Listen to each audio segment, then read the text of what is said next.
kali ini kita sudah sampai di destinasi AD yang ada di Jalan Pak Gang Romo nomor 49 Sambikerep Surabaya. Sebelumnya kami dari kelompok 12 mata kuliah pemodelan bisnis. Sebelumnya perkenalkan dulu, saya Tegar Samudra Hidayat dengan NPM akhir 224. Saya Rafika Hafir dengan NPM akhir 214. Saya Ralatul Zulfiya Kurniasa Ramadhani dengan NPM akhir 243. Saya Muhammad Rabidin dengan NPM akhir 215. Selamat siang adik-adik semua. Peran utamanya adalah bagaimana brand, marketing, dan bisnis modern itu bagian dari satu situasi yang terbentuk sehingga ada menjadi gaya hidup, lifestyle, ada menjadi pola, dan lain sebagainya. Nah, ini merangsang penonton supaya nanti penonton tahu, paham bahwa yang namanya pemodelan bisnis itu juga diperlukan oleh saudara-saudara kita UMKM, artinya yang ada pebisnis di lapangan.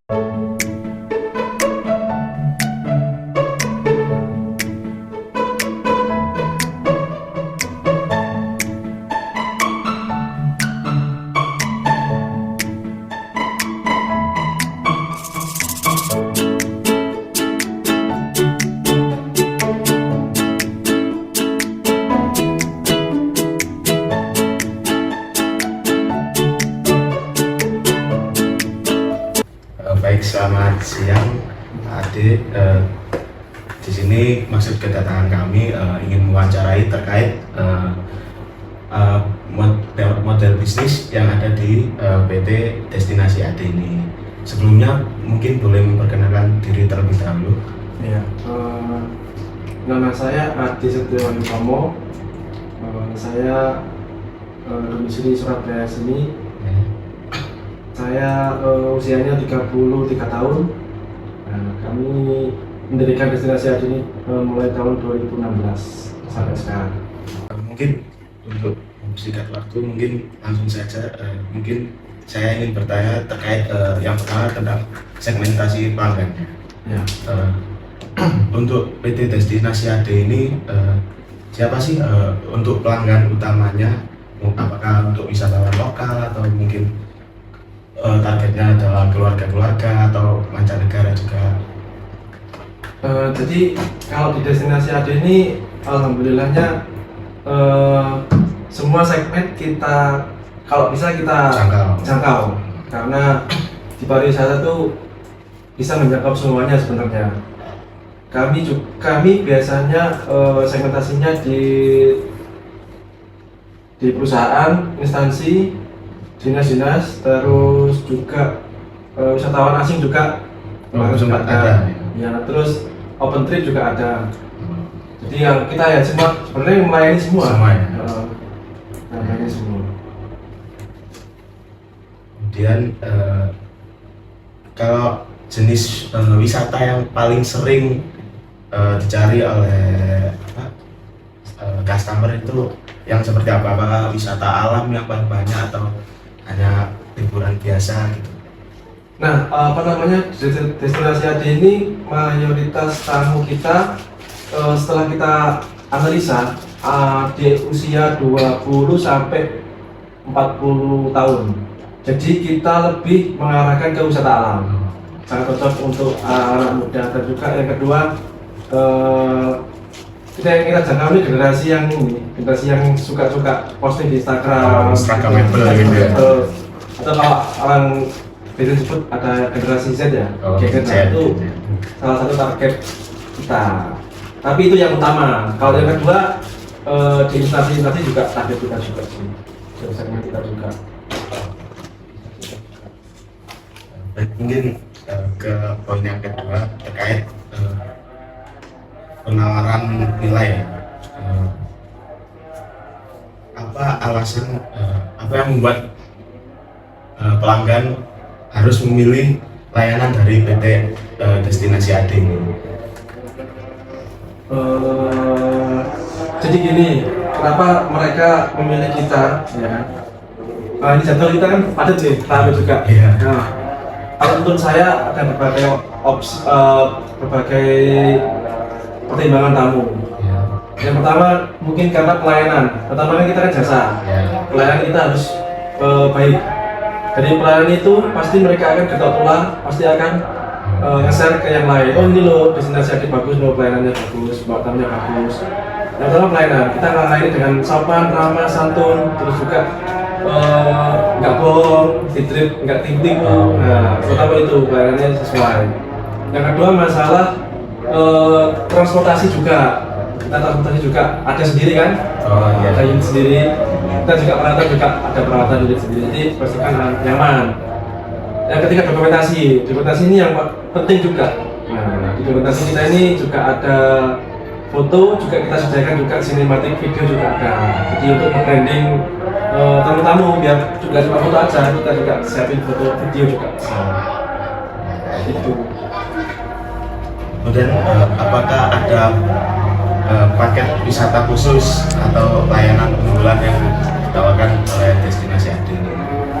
Kalau layanan khusus biasanya banyak request sih, misal request kemana harus kemana kita bisa layani. Tapi kalau yang unggulan di kita di promo itu promo itu tiap kali jalan, iya. Ini aja ada itu promo, besok nanti malam ke promo lagi.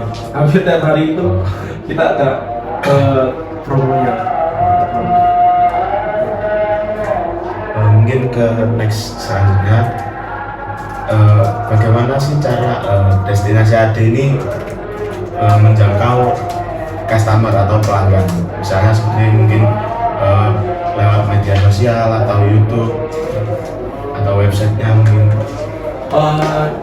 Kami kalau di destinasi Ade ini untuk menjangkau customer, untuk nge-share pertama ya sosial media.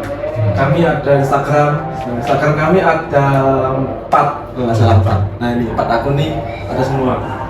Mulai dari Open Trip Surabaya, destinasi Ade ini yang paling besar 17.500k, jurnal promo ada, di Atlas ada banyak. Jadi kalau satu akun tumbang masih ada lagi. Tapi jangan sampai tumbang. Insya Allah nggak tumbang, aman. Jadi ya itu. Terus yang kedua, kita juga harus promosi. Tidak bisa dipungkiri juga Instagram pengaruh. Instagram sama TikTok juga kita ada. Nah, TikTok juga ada. Jadi Instagram, TikTok, terus website juga ada. Cuma kita kurang optimis untuk itu. Ya, cuma ini ya Instagram, TikTok, terus sama di WA itu juga kita sering ngirim promo. Ini ada kosong tanggal ini, harga segini, harga visi atau apa silakan dimanfaatkan. Selanjutnya Mas, apakah ada layanan tambahan seperti paduan wisata atau layanan 24 jam yang ditawarkan oleh PT Destinasi Ade ini Mas? Kalau layanan 24 jam biasanya sih untuk customer service sih, CS gitu kan.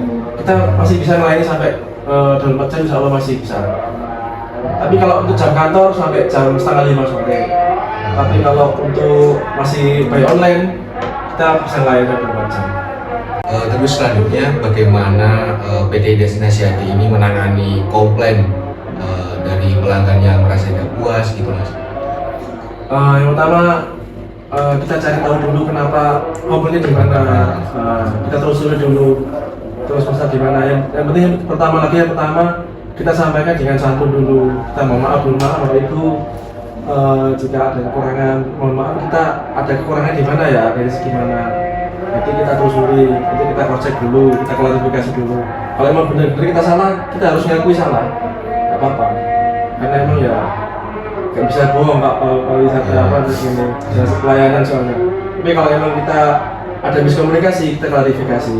Mungkin kemarin kayak gini, cuma penyampaiannya aja beda ataupun gimana. Atau mungkin salah tangkap atau gimana gate-nya, Persepsi. atau mungkin tabelnya nggak sampai ke gate-nya, ada revisi cuma nggak sampai ke gate-nya. Nah juga biasanya juga gitu. Itu sih. Ya kita terima aja saran, kita tampung dengan lapang dada. Terus apakah ada diskon atau metode pembayaran cicilan untuk pelanggan Mas? Misalnya nyicil setengah dulu gitu, bisa nggak Mas? Kalau kita nggak ada, tapi ini baru pertama kali kita ada sistem apa ya? Ada suatu perusahaan tuh dia nggak bisa cash karena nominalnya besar, jadi nggak bisa cash di awal, nggak bisa pelunasan hari ya. Jadi kita kemarin DP 30%, pelunasan H+5 itu masih bisa. Tapi bukan sistem cicilan ya. Tapi besar ya. Nominalnya besar, di atas 100 juta. 100 juta. Karena perusahaan besar kan gitu, misalnya ada PO dulu sampai beberapa hari, setelah itu baru pelunasan. Kalau gitu lama. Tapi dengan syarat ada surat hitam di atas putih, yang materai, ada surat garansi bahwasannya nanti tur ini akan berlangsung tanggal sekian dengan DP 30% dengan pelunasan H+5 misal.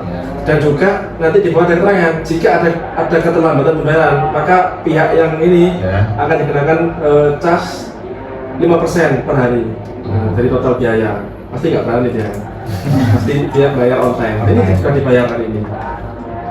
Kemudian gimana PT Destinasi AD ini memastikan layanan yang diberikan itu selalu berkualitas gitu?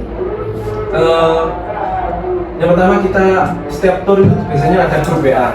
Kita buat, nanti kita pantau. Gimananya. Terus yang kedua nanti kita akan review. Apa namanya?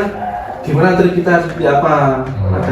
Ada kendala nggak? Gitu. Pasti nanti kalau ada komplain pasti kamu akan besar di WA grup itu. Terus yang kedua terakhir kalau emang puas pasti kita kita kirimkan Google ulasan. Di situ pasti akan ngasih review bintang berapa. Terus gimana PT Destinasi AD ini berkoordinasi dengan mitra misalnya kayak hotel gitu? Kita sebenarnya sudah koordinasi dengan hotel, sudah bersama. Terutama untuk jasa transportasi sama paket tur ke Bromo.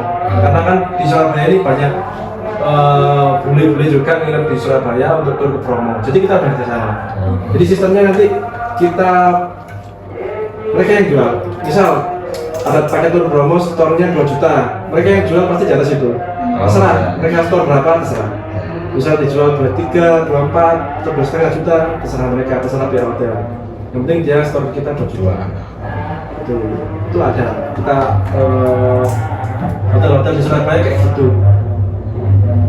Transportasi juga iya, sewa mobil itu, fitur, Pak. Kemudian siapa sih mitra utama yang bekerja sama dengan PT Destinasi AD ini? Apakah ada? Kalau mitra utama terbesar sebenarnya di transportasi, ya, karena kan kita kan di jasa pariwisata. Pertama di pariwisata, di transportasi, yang kedua hotel.